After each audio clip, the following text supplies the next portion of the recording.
Hello students, today we will discuss about various cache optimization techniques. Last session we were discussing about what do you mean by cache memory, the features of cache memory, what are the different ways in which we can access the data block from the cache memory, how we can identify the data, how we can do replacement, how we can provide write onto the cache, and all the performance issues and performance evaluations related to the usage of cache, how that will be affecting the execution of processor, etc. Now if you do some modification on the cache memory, or if you do some optimization on the cache memory concept, we can actually increase the speed of the execution in relation with the processor execution.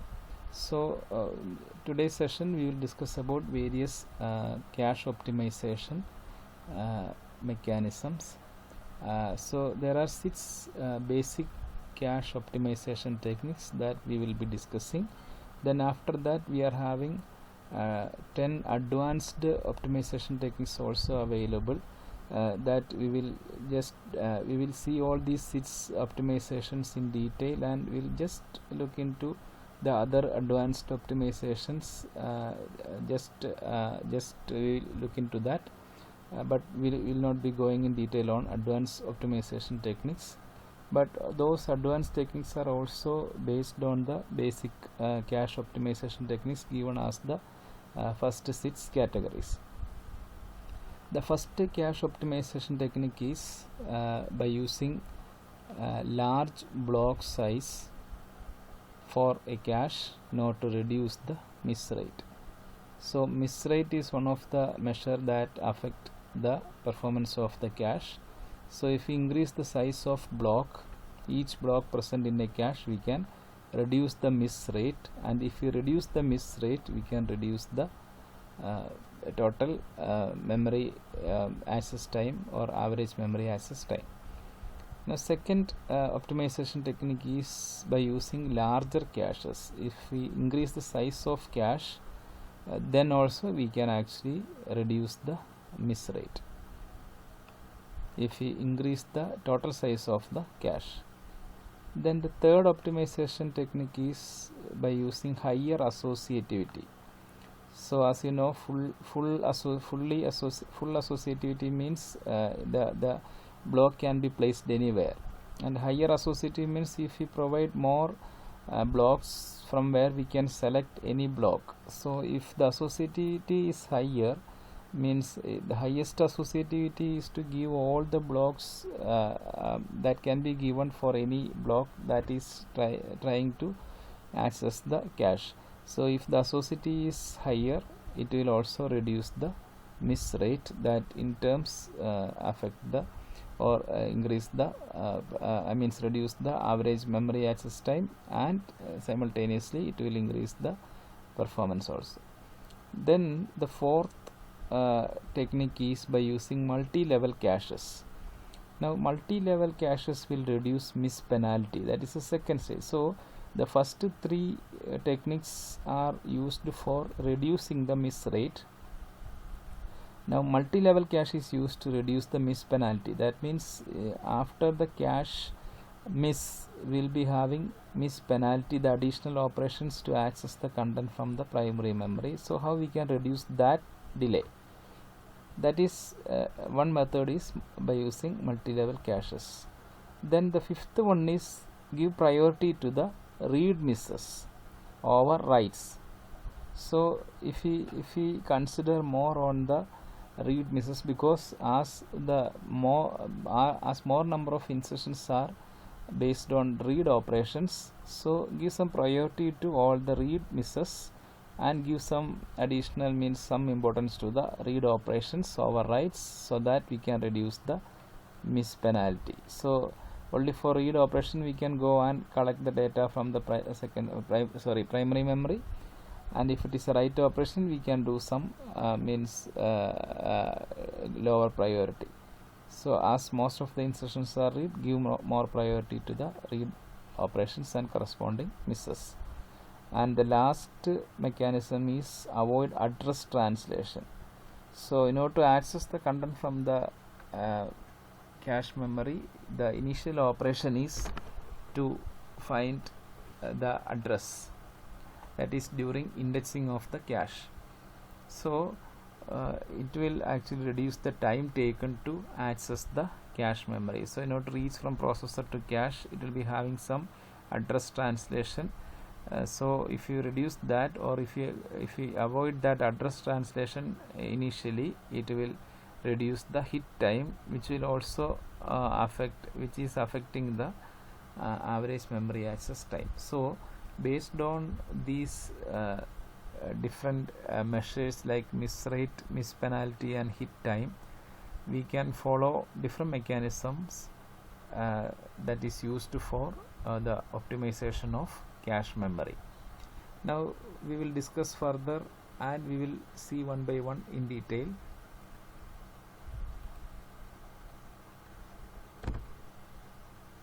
The average memory access time formula is given us. So based on this, we are actually doing all these optimization techniques. It is given as hit time plus miss rate into miss penalty.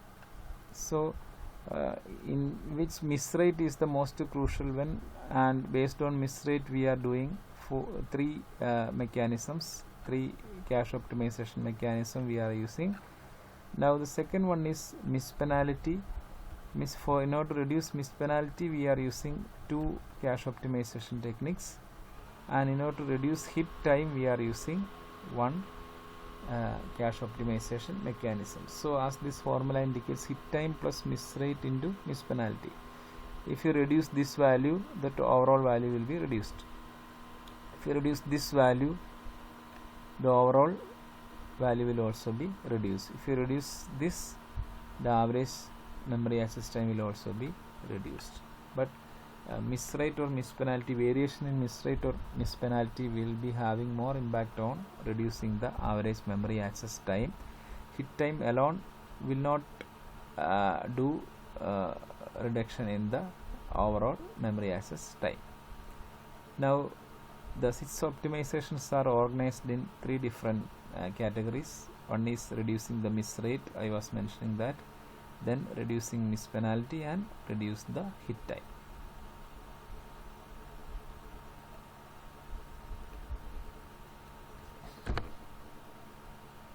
The classical approach for improving cache behavior is to reduce the miss rate. The most commonly used one is the reduction of miss rates, and all the misses are modeled. So miss rates coming under different types of misses, and misses are modeled into 3 categories: compulsory miss, capacity miss and conflict miss. Now compulsory misses are those that occur even in an infinite cache. So it is a compulsory miss and that cannot be avoided. Capacity miss is due to the non-availability of data even after some data are available and some data are missing because of the capacity issue. So normally it will occur with a fully associative cache. Then conflict misses are those that occur going from fully associative to 8-way associative, 4-way associative and so on. So when the association get reduced, it will affect more on the misses related to conflict because of the wrong reference to the addresses and corresponding blocks.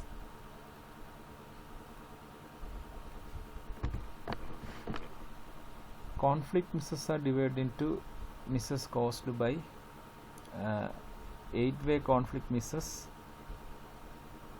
8-way conflict misses, it is due to going from fully associative without having conflict to 8-way associative. Then 4-way conflict misses, it is due to going from 8-way to 4-way associative. Then 2-way conflict misses is due to going from 4-way to 2-way associative, and 1-way conflict misses is due to from 2-way associative to 1-way associative, which is usually called as direct mapped block placement. So conflict misses may occur due to the conflict between the different blocks, and because of this associative variance between full associative to its lower associative access to the cache memory blocks.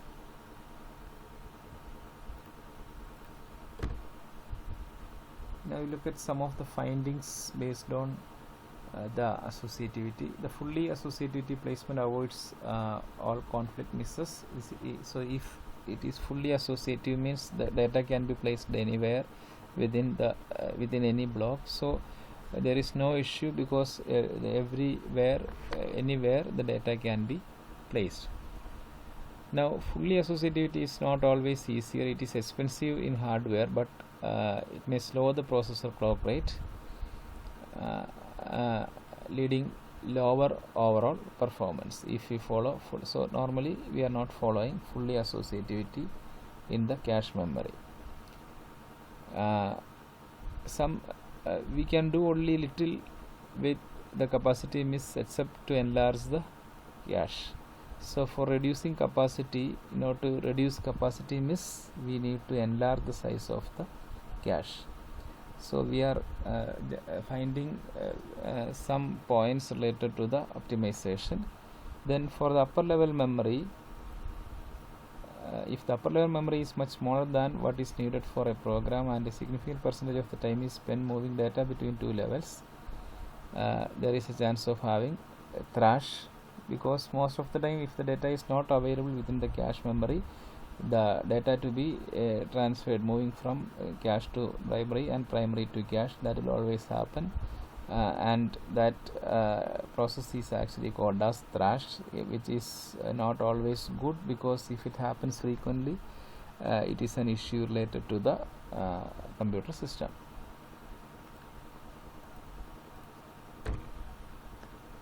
Another approach for improving three C's, that is three misses, which is indicated as C's, it is to make blocks larger. We can make the block larger to reduce the number of compulsory misses, but it can lead to some other kind of misses. We will see that. Now changing cache size changes conflict misses as well as capacity misses, because a large cache spreads out references to more blocks. So cache size changes the conflict misses as well as capacity misses. So a miss move from a capacity miss to a conflict miss as cache size changes. So if the size increases, the miss capacity miss will be reduced, but automatically there is a chance of the creation of conflict miss.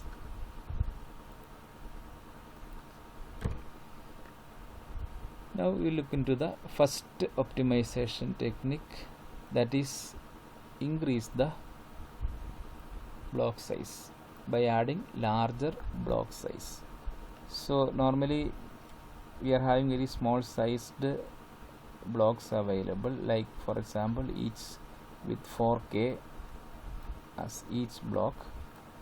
Now if it is increased to 16K, so each block will be increased to 16K.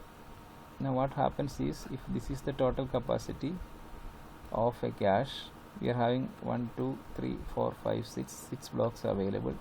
Now if we increase the block size, it will be like 16K means, so total, so 4, 8, 16, 24. So here if it is increased to 16K, so 16, so number of blocks will be reduced as we increase the size of the block. So that is what happening when we are increasing the size of the block. So this is the simplest way to reduce the miss rate.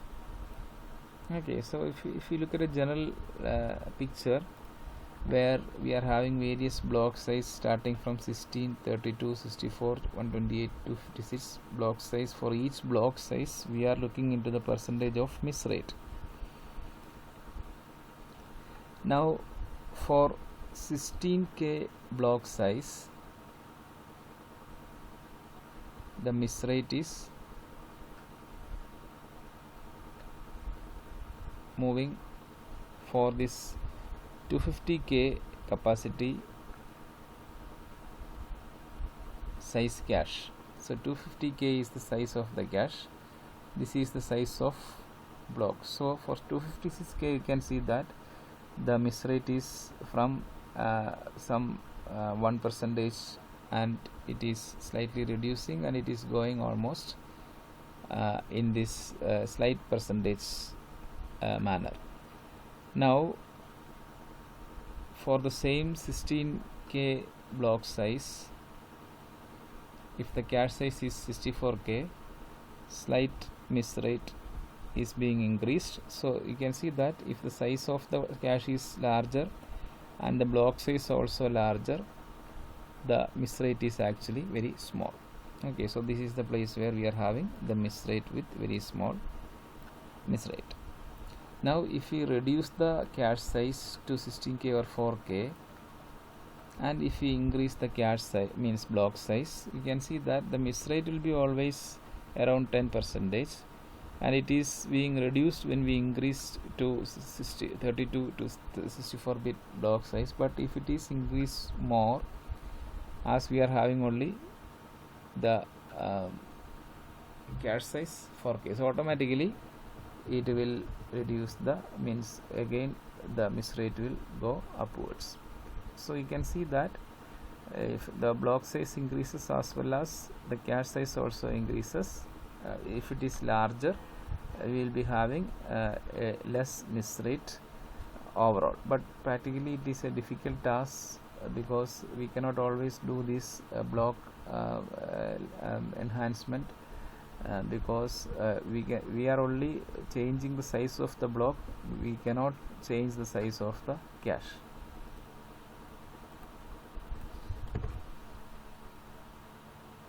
Now the larger block sizes will also reduce compulsory, so it will reduce compulsory miss, because as a single data, so this is a single block, if it is required by the processor, it will take that block, entire block into, so means 8 words are together taken, so 8 words are together taken back to the processor.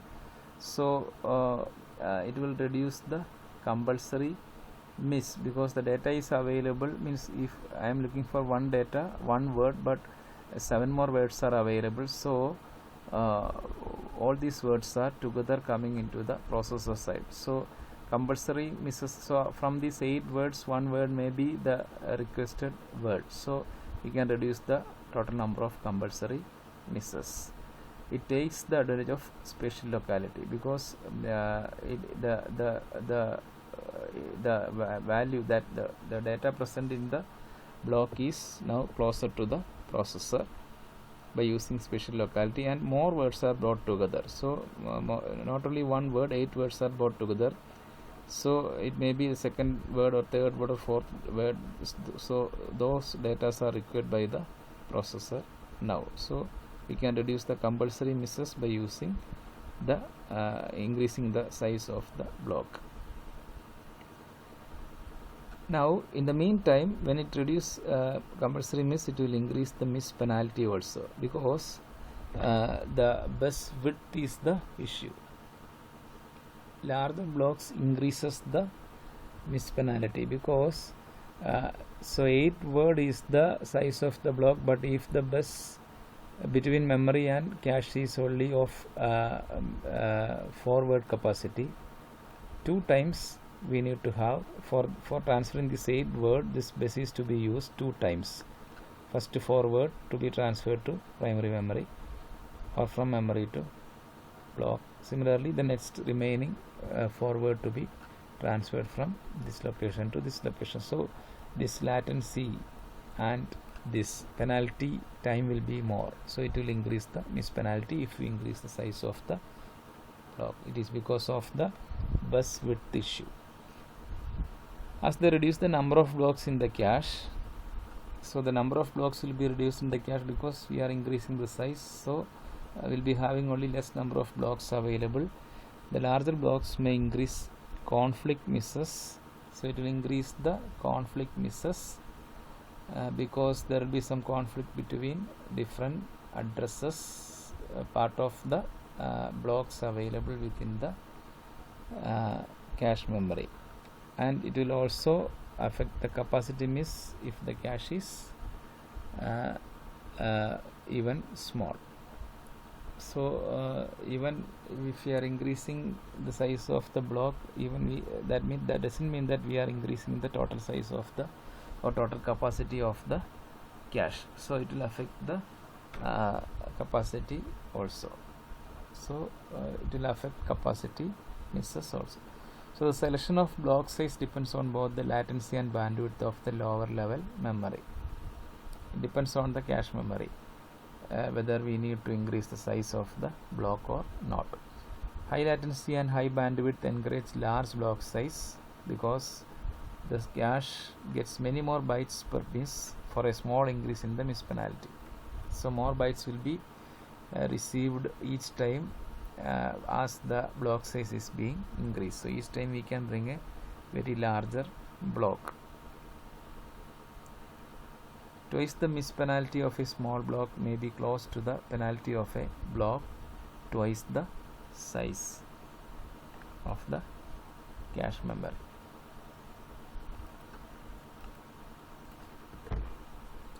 Now the second optimization is larger caches.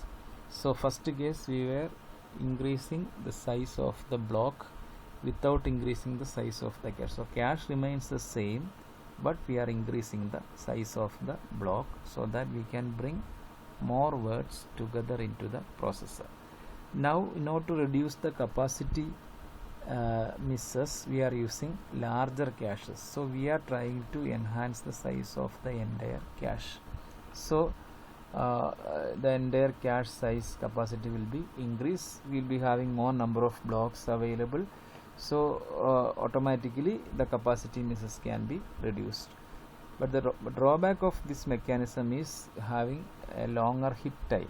As the size of the cache increases, for getting a particular data from the cache, it will be taking more time because it need to identify a particular address, and from that address we need to identify the data, and that is to be taken into the processor. So hit time will be larger as the size of the cache increases, and it will be having more cost because as the memory, like the closer memory like primary memory, cache is too costly, and if the size of cache is being increased, the cost and power requirement will also be increased.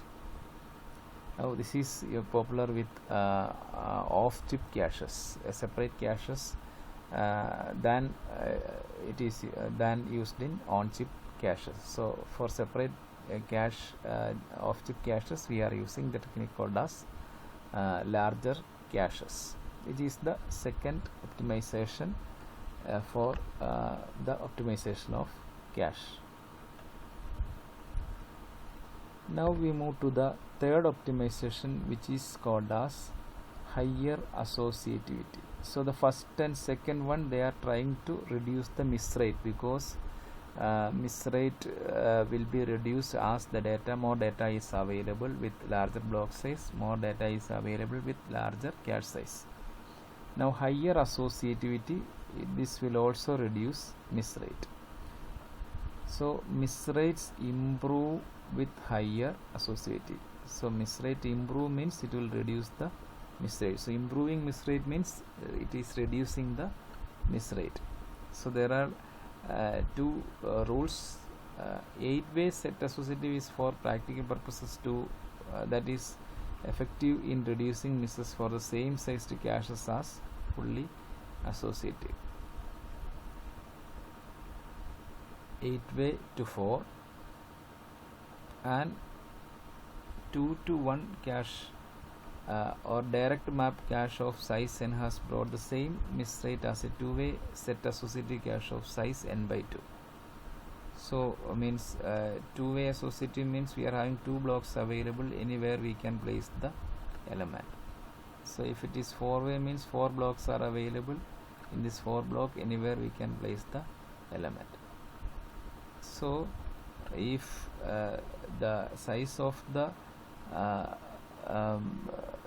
this cache increases, we will be having some miss rates that depends on the associativity. Associativity increases, so fully associativity means anywhere it can be placed for the entire cache memory. If it is reduced to some few set of blocks, it can be placed anywhere within that association or within some other association. So increasing block sizes reduces miss rate while increasing miss penalty, that we have already discussed. For the same association, if you increase block size, here also we can do increasing block size, there it will increase the miss penalty also. So more associativity can come at a cost of increased hit time. So as it is to be searched on different locations, different blocks, more associations are there, more blocks are available, normally the hit time will also be more. So higher associativity will also reduce miss rate, because more spaces the data will be available, so there is less chance of having misses, but it will increase the hit time to identify or refer the data that is spread across a number of blocks.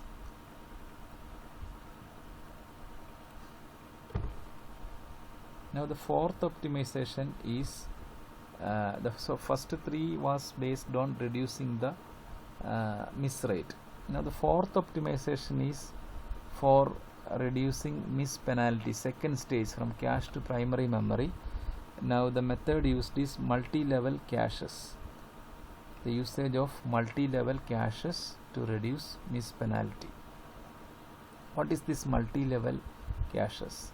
So normally with processor we are having one cache, then we are having a primary memory. Now what is happening with multi-level caches is we will keep some more levels of caches rather than increasing the size of the same cache. So if from the processor, first it will look at the level 1 cache.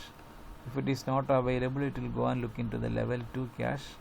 Even if it is not available, it will go to the level 3. Even if it is not available, it will go to the primary memory. So we will be having different levels of caches available. So how it will reduce miss penalty? If it is missed in the first cache, it will go and check into the next cache. So it is reducing, moving from cache to primary memory. So from any of these levels, it may identify the data that is required rather than going towards the primary memory. So reducing cache misses had often been the traditional focus on cache research, but the improvement in miss penalty can be just as beneficial as improvements in miss rate. So here one general question is given, whether the cache is to be faster to keep pace with the speed of the processor or make the cache larger. So whether to make cache faster or whether to make the cache larger. So you can use any of these methodologies. So this is a general question being asked by many architects. So what we can do is we will do both by adding one more level of cache between the original cache and the primary memory. So that is what we are discussing about multi-level caches.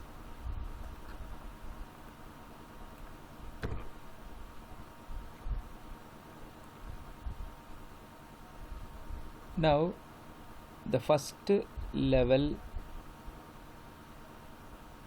cache can be small enough to match the clock cycle time of the fast processor. So first level cache, then second level cache can be large. So normally in this architecture, the first level will be the very smaller cache, the next level will be little more larger than the first level, and if you are having one more level, it will be having one more level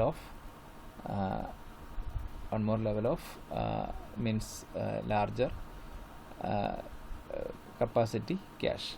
So in order to reduce that, means how we can use these different levels of caches, first level, second level and n level of caches, how we can find out the average memory access time.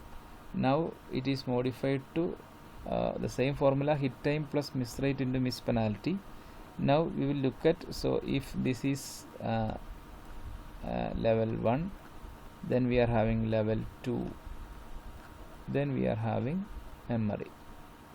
This is the processor. So how we can find out the average memory access time, which is equal to hit time. So this is the hit time of L1 to reach L1 plus miss rate of L1 if it is not available, miss rate. So it will take the miss rate of L1 into miss penalty of L1. Miss penalty of L1 is to reach from L1 to L2. Okay, so miss penalty of L1, so we will find out miss penalty of L1 now. Miss penalty of L1 is equal to hit time of L2 to reach L2, then its miss rate into miss penalty of L2. What is miss penalty of L2? To reach the primary memory. So the average memory access time can be equivalent to hit time L1 plus miss rate L1 into hit time L2 plus miss rate L2 into miss penalty N2. So we are mixing those two together to find out the average memory access time.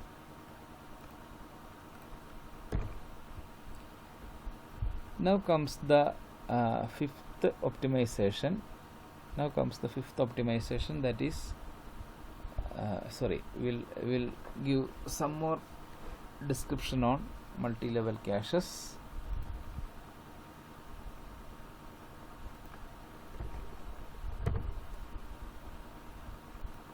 The second level miss rate is measured on the leftovers from the first level cache. So we'll be having local miss rate and global miss rate.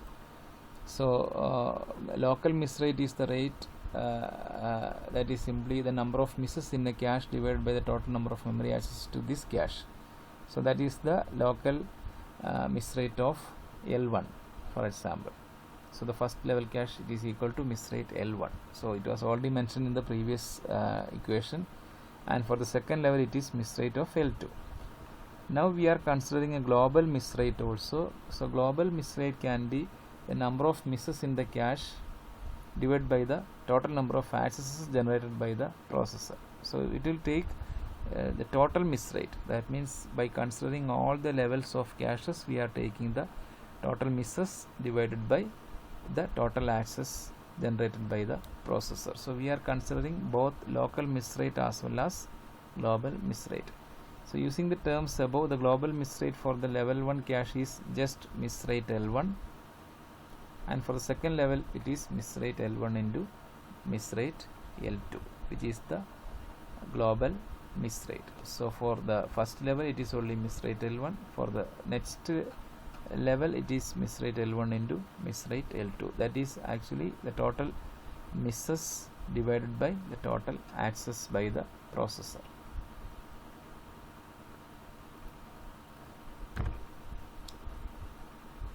So instead of measuring the local or global miss rates, we will just expand memory stalls per instruction to add the impact of a second level cache.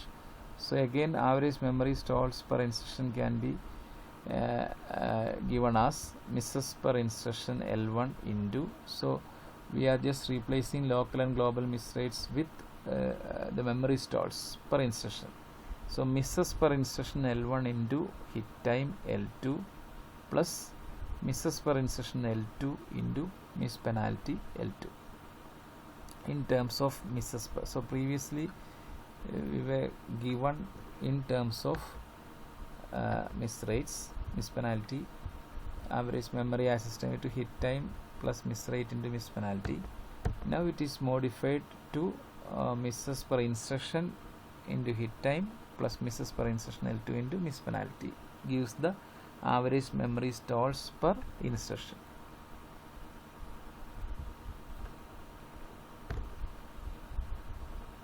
Now the graph given below shows the miss rate versus cache size for multi-level caches. So now we can see from this diagram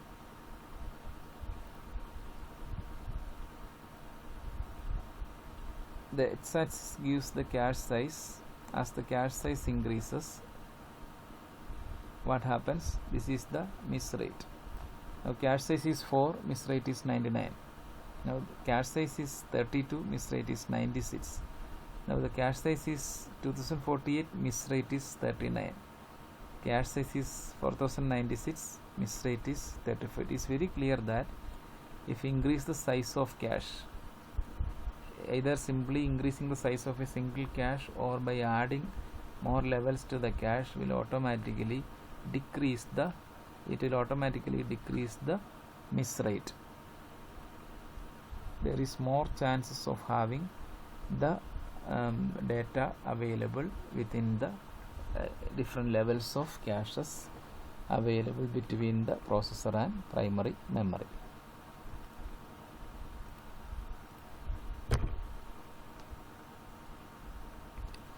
Now the global cache miss rate is very similar to the single cache miss rate of the second level cache, provided that the second level cache is much larger than the first level cache. So we should also look into the fact that the second level or highest level cache will be always larger than the first level cache. The local cache miss rate is not a good measure of secondary cache, so it is a function of miss rate of first level cache and hence can vary by changing the first level cache. So measure for the secondary cache is always depending on the miss rate of first level cache and the variation in the first level cache.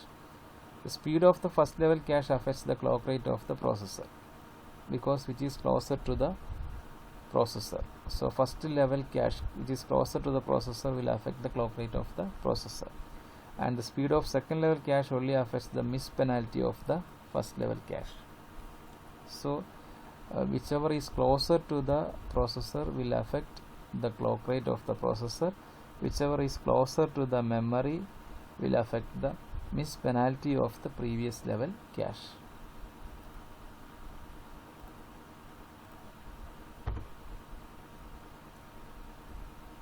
Now the size of the second level cache has to be decided, as everything in the first level cache is likely to be in the second level. So sometimes we can see that whatever data is available in the first level cache is most likely to be in the second level also. The second level cache should be so the second level that is the reason why the second level cache is bigger than the first level cache. If second level caches are just a little bigger, the local miss rate will be high because it is a slight bigger only, so the local miss rate will be high because even in the second level also it won't be available as it is only just little bigger. So it is necessary to have huge second level caches. So that is why when the number of levels increases, we should have a huge sized second or third levels of caches. Now we can reduce the miss penalty by reducing the miss rate of the second level caches. So miss penalty can be reduced by changing the or reducing the miss rate of the second level caches.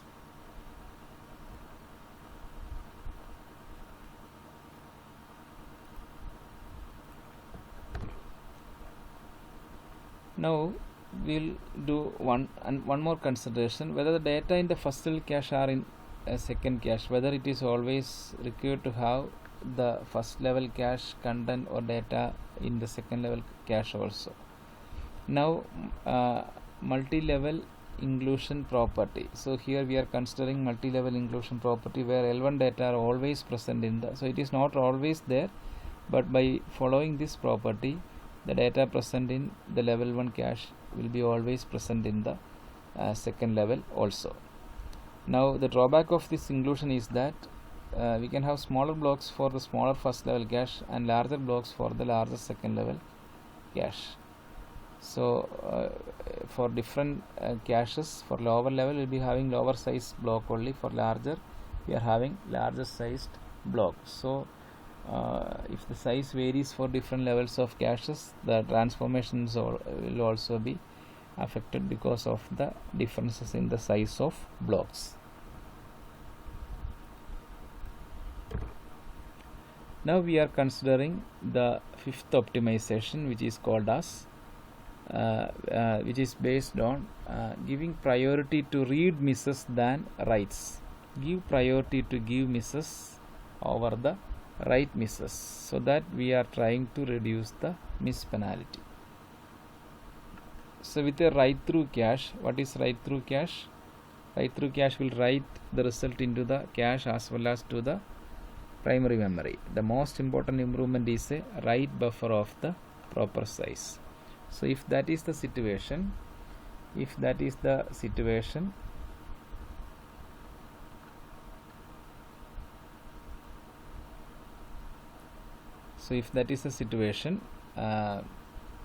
are actually keeping a write buffer to which we are writing the data temporarily, so that the processor can be under execution without waiting till the data is being written into the primary memory after the completion of the execution. So we are having a write through cache. The improvement added is adding a write buffer, but it complicates the memory access because they might hold updated value of the location needed on a read miss. The solution is the read miss has to wait until the write buffer is empty. So always read miss will be waiting until the write buffer is empty. And we can have an alternative to check the contents of the write buffer on a read miss. So if there is a miss, look into the write buffer whether the data is available, because from the write buffer only it will move to the primary memory. And if there is no conflicts and the memory system is available, let the read miss continue. So that is another alternative for the priority given to the read misses. Now almost all desktop and server processes follow the second alternative by checking the contents of write buffer on read miss. Accordingly it will be acting.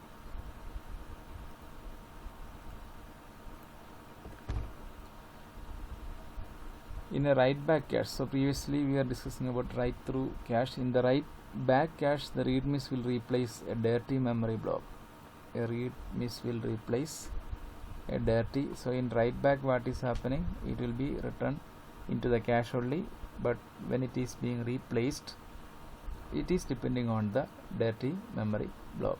So instead of waiting the dirty block to memory and then reading the memory, we could copy the dirty block to a buffer, then read memory. So we are using a separate buffer for copying the dirty block and read the memory and then write the memory. So it is the case where we are using a write back cache. Now if a read miss occurs, the processor can either stall until the buffer is empty or check the addresses of the words in the buffer for conflicts. So we can look into the buffer that is separately kept for verification, and based on the content and check for conflict, and accordingly that access can be provided.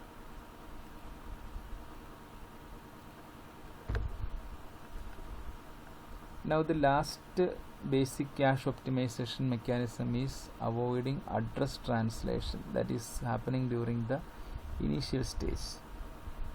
It is used for reducing the hit time. Hit time is the time taken for reaching the processor into the lower level cache, which is closer to the processor. Even a simple and small cache must cope with the translation of a virtual address from the processor to a physical address to access memory. So every memory access will be happening with having a virtual address being converted into physical address through which it will be accessing the memory. So that conversion from virtual to physical address is happening during the address translation. So the guideline of making the common case fast suggests that we use virtual addresses for the cache, since hits are more common than misses. So rather than using virtual address to physical address, it will use virtual address to access the cache memory itself. So such caches can be called as virtual cache. So we are avoiding changing from virtual address to physical address. We are using virtual address itself to access the cache. Such caches are called as virtual caches. Physical cache is the traditional cache that use physical addresses, but here it is virtual cache that refers to the virtual address. So two tasks are to be accomplished. One is indexing the cache, then comparing the addresses for accessing the data. Full virtual addressing for both indices and tags eliminates address translation time from a cache hit. Full virtual addressing for both indices and tags. So if you are completely using virtual addressing, it will eliminate the address translation time, so that it will reduce the hit time also. So just remember, as an overview, if you avoid the initial address translation, which is taking some time, just use a virtual address, then there won't be any conversion from virtual address to physical address, so that it can save the time for accessing the first level cache more fastly.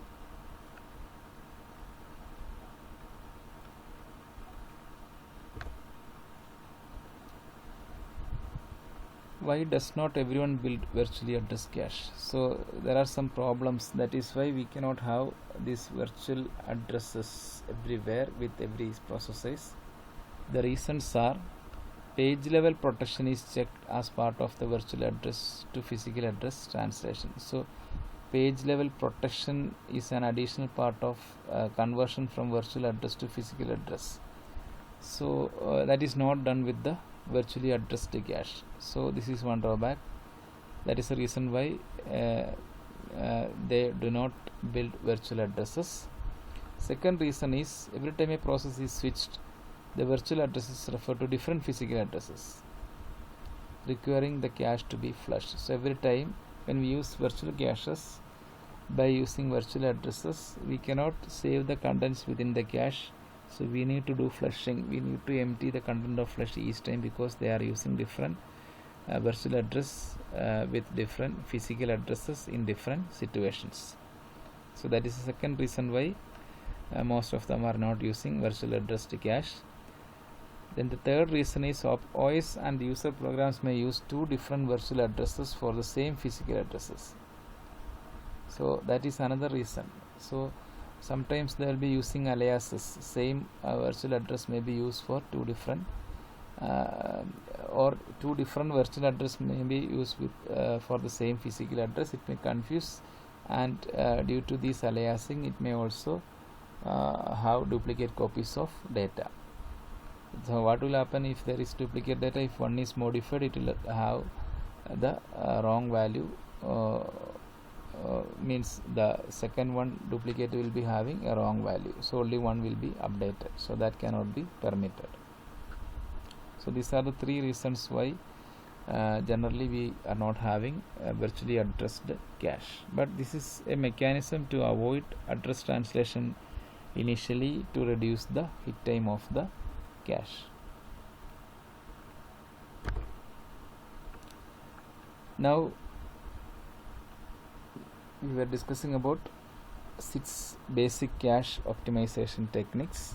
Now we will look into some more advanced optimizations of cache. So first 6 optimizations are the most important one, based on 3 factors like miss rate, hit time, and miss penalty. So in order to reduce any of these 3, we are using 6 different categories of basic cache optimizations.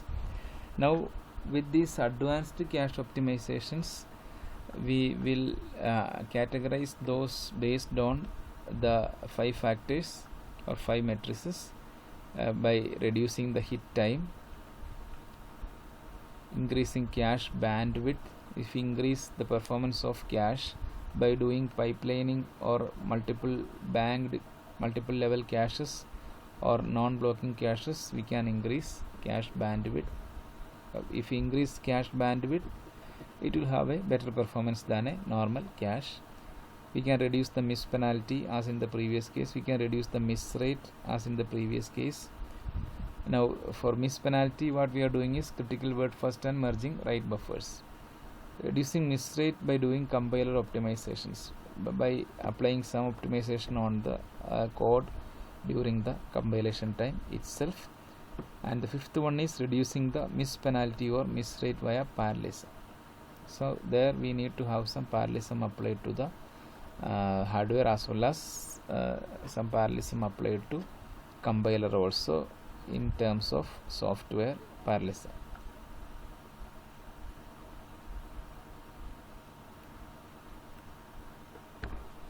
So we'll just look into the 10 advanced optimizations and basic concept, why it is being used, and we are not going in detail about these 10 advanced optimization techniques. We will just see the mechanisms and what will happen based on these mechanisms. So first one is small and simple first level caches. First mechanism, small and simple first level. So we are having only one level of caches, that is very small. It will reduce the hit time because as it is very small, easily it can access, and its power requirement will also less. So this is the first advanced optimization technique. Second one is way prediction. If we predict the way exactly where the value resides, the data resides, it will reduce the hit time to reach that particular value present in the cache if we can go for a prediction. Third one is pipelined cache access. So pipelining always increases parallelism. So automatically, if the cache access is being pipelined in different stages, it will increase the bandwidth of the cache memory. Now next point is non-blocking caches. It is also used to increase the bandwidth of the cache. Non-blocking caches, if the caches is not being blocked, at any time all the caches can be accessible, no caches are being blocked, so we can increase the cache bandwidth, so we can easily access the data from any levels of caches. Now multi-banked caches, it is also used to increase cache bandwidth. Multi-banked caches is similar to multi-level caches where multiple caches are available. So from one level to another level, the caches can be connected, and they can retrieve the data by referring to different levels of caches, and if it is not available, it can move to the primary memory. Now next one is critical word first and early restart. It is used for reducing the miss penalty. Miss penalty happens after the miss occurs. So if you try to access only the required critical word first, and we can go for an early restart. So miss penalty, if you want to access a complete block, just try to access only the required critical word, so that we can save the time taken for accessing other data from the primary memory as part of the miss penalty. Just try to access only the required data. It is just like an emergency access to the data. Now next optimization is merging write buffer. It is also used to reduce miss penalty, happens at the second stage nearer to the primary memory by merging write buffer. So different write buffers can be merged, so that more data can be there in the write buffer, and whenever a data is missed, it can look into the write buffer and it can easily access the data. Now comes the compiler optimizations to reduce the miss rate. Compiler optimizations, as you know, to reduce the code which is already given as part of insertion, reduce the code without affecting the meaning of the entire set of code. So we are making some compilation methods, changing the code into a different format, so that we can reduce the miss rate. We can reduce the total number of miss, because if some 100 data are required, if you reduce the code, we can do that access. We can reduce the number of access based on the code itself, so that it can reduce the miss rate. So it is a software mechanism used for cache optimization, which is called as compiler optimization. Then comes hardware prefetching of instructions and data. Hardware prefetching of instructions and data in order to reduce miss penalty as well as miss rate. So miss rate as well as the penalty due to miss can be reduced by prefetching the hardware of instructions and data. That is another optimization mechanism. Then we are having a compiler controlled prefetching. It is used to reduce miss penalty as well as miss rate. Compiler controlled prefetching.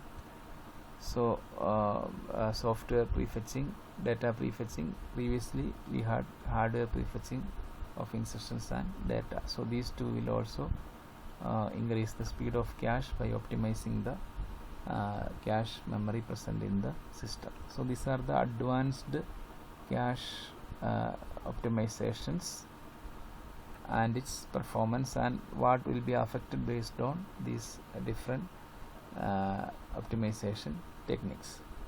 So we are not going in detail on each of these, but we have to study in detail about the first 6 basic optimization, cache optimization.